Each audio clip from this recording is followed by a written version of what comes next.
Welcome to our quantum deep dive. You know, what if I told you that we could actually recreate the Big Bang? Well, today we're going to dive into this incredible machine that does exactly that, giving us a peek into the very first moments of our universe.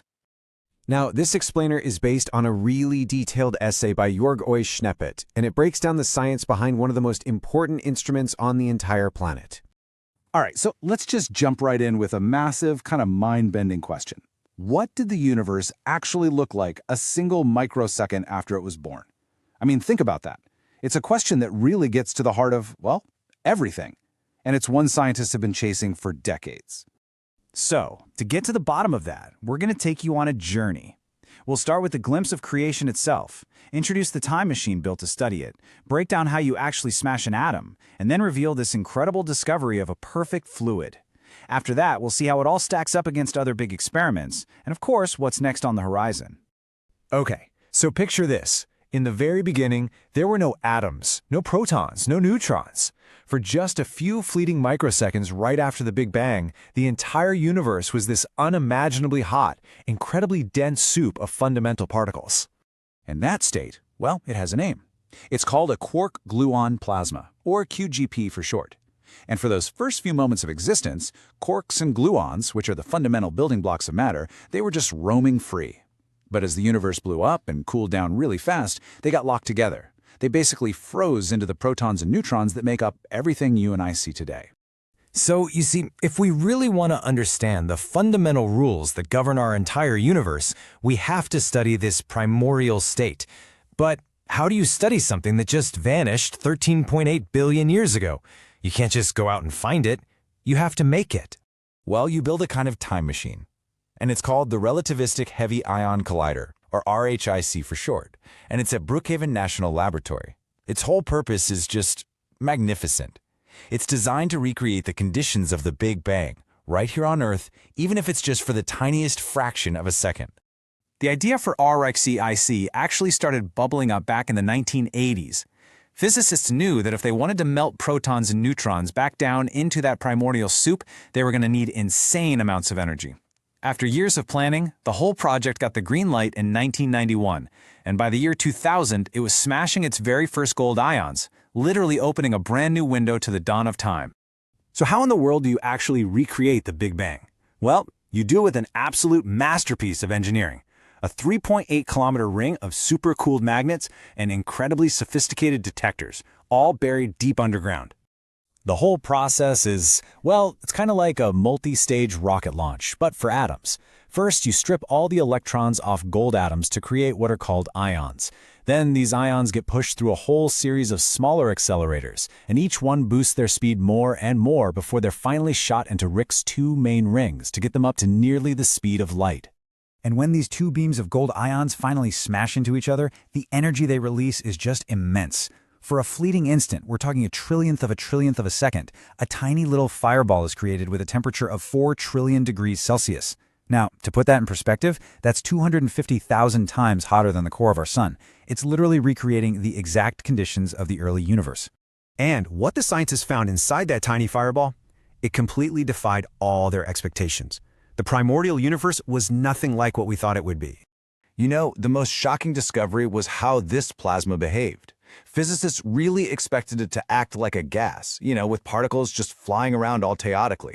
But instead, the data from RHIC showed something truly incredible. It flows collectively like a liquid with almost zero friction. And the evidence for this was just undeniable. First off, it has the lowest friction of any substance ever observed.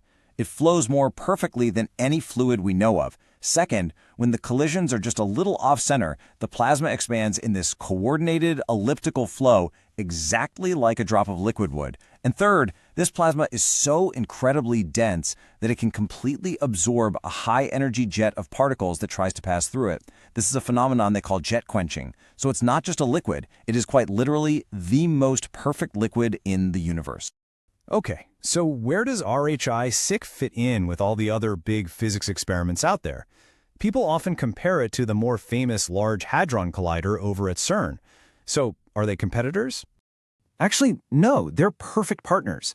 The LHC, which has over 25 times the energy, creates a hotter, longer-lasting QGP. But RHIC's special trick is that it's uniquely capable of tuning its energy. That allows it to study the precise moment of the phase transition.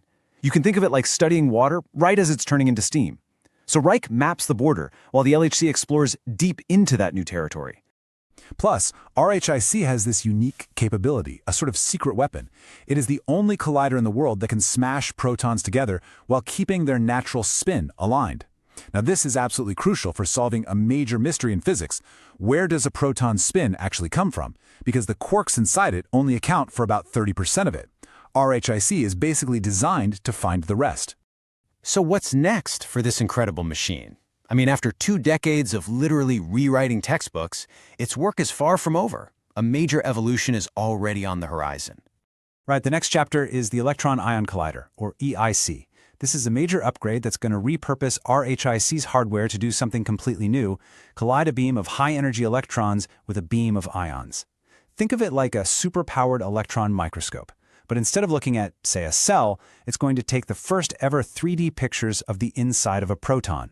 And the EIC is designed to answer some of the most fundamental questions we have left in physics, like how are quarks and gluons actually arranged inside a proton? How do they generate over 99% of all the visible mass in the entire universe? And yeah, it's finally going to solve that proton spin puzzle once and for all. It really is the next frontier in physics. So in the end, RHIC has just fundamentally changed our entire picture of the early universe. The first matter wasn't a gas, it was this perfect flowing liquid. It's given us the tools to probe the absolute building blocks of everything, and it has absolutely set the stage for decades of future research. And the work of scientists like Jörg O.A. Schneppet at RHIC really shows that every single answer just reveals new, deeper questions. You know, is there some kind of critical point where matter transforms into this plasma? What other crazy new phenomena are just waiting to be discovered? The journey to understand our own origins, it really never ends. And that's all the time we have for this explainer. We really hope we've given you a new appreciation for the incredible, mind-blowing science that's happening inside the Relativistic Heavy Ion Collider, and the really profound questions it's helping us answer. For more deep dives into quantum technology and physics, and especially to read the original essay this was all based on, be sure to visit the website schneppet.de. Goodbye. Schneppet.de is a private project by Jörg O.A. Schneppet dedicated to promoting quantum technology. Its mission is to present knowledge in a way that is clear, precise, and transparent for those just starting out, as well as for experts who wish to deepen their expertise. He firmly believes that education and access to well-structured information are the keys to unlocking the full potential of this future technology. If his work helps you realize your own visions and actively and consciously shape quantum technology, then the goal of his project has been achieved.